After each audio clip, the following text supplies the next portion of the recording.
住喺澳門400年歷史嘅建築物係一個咩體驗？呢度係全澳門最早一間低密度嘅5星級酒店，竟然只有12間酒店房。哇，12間房真係好誇張喎！係啊，所以喺眾多嘅遊客入邊咧，成為呢12個人真係一啲都唔簡單。呢個聖地牙哥炮台堡壘咧已經差唔多400年歷史啦，就喺40年前咧改建成一間酒店，所以咧呢間酒店真係好珍貴。今日咧就帶你哋見識一下，架睇，你睇下。真係1629年啊！係喎，你真係冇水我喎！哇！一入嚟酒店咧，唔係一個奢華嘅大堂，而係有100年歷史嘅石牆。石牆側邊咧唔係普通嘅自來水，而係天然嘅山泉水啊！哇！呢個1629年起到而家嘅教堂，竟然係酒店嘅其中一部分。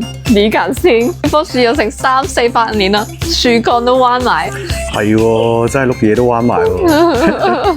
一隻手都救唔晒，你睇下400年前嘅城牆係幾厚，而且呢度咧有個石墩啊，仲可以放支炮喺度飆人哋。佢係用嚟防禦咯，唔係攞嚟飆人哋嘅咯。呢個差唔多400年前嘅井嚟嘅喎。哇，400年前嘅井咁粗嘅？你識條鐵咩？以前呢個井咧係俾啲防禦士兵一齊嚟飲水用啊，梗係要帶啦。後期啲士兵咧就當佢許願池啦，祈求出入平安。哇！佢竟然仲保留咗以前個牛皮地板，重新翻新咗。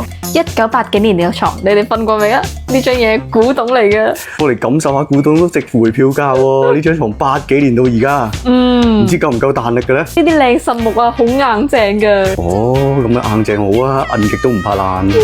各位觀眾，有冇人知道馬桶旁邊呢個洗手池係用嚟做乜嘅咧？呢個係我見過最深嘅浴缸啊！哇，真係好深喎，2個人浸落去都夠晒位啊，點玩都得喎。你有冇試過對住西環大橋嘅落橋口喺度沖涼啊？呢種感覺真係好正。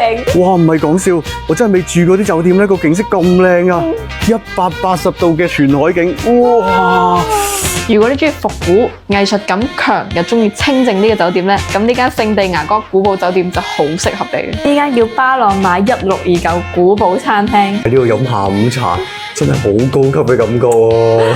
1980幾年起好間酒店嗰陣咧，就已經有呢間餐廳啦，而家仲要升級咗添。呢啲咁嘅形式嘅下午茶，簡直就係我哋嘅至愛。哇，個雜果冰之又幾好飲喎，唔係得個環境嚇，都有翻啲實力。哇！真係意大利師傅純手工製作㗎，呢個係全澳門唯一嘅戶外披薩烤爐，由意大利師傅純手工製作嘅炭爐意大利披薩，真係正！師傅 ，very good，very good，molto bene。如果大家唔住酒店咧，都嚟試下呢個古堡餐廳嘅晚餐，佢個環境同氛圍都好正。哇！我睇到你食，我已經覺得 OK 啊。佢個肉好腍啊，但唔係普通嘅腍，係入口即化，跟住個表皮咧係脆口啊，跟住入邊咧就係可以好容易咬得開。點啊？得唔得啊？個醬調得幾好喎，又夠新鮮，真係 OK 喎。你知唔知呢度啲雞尾酒好有特色㗎？我特登叫2杯嚟幫你哋試下。你覺得佢得唔得啊？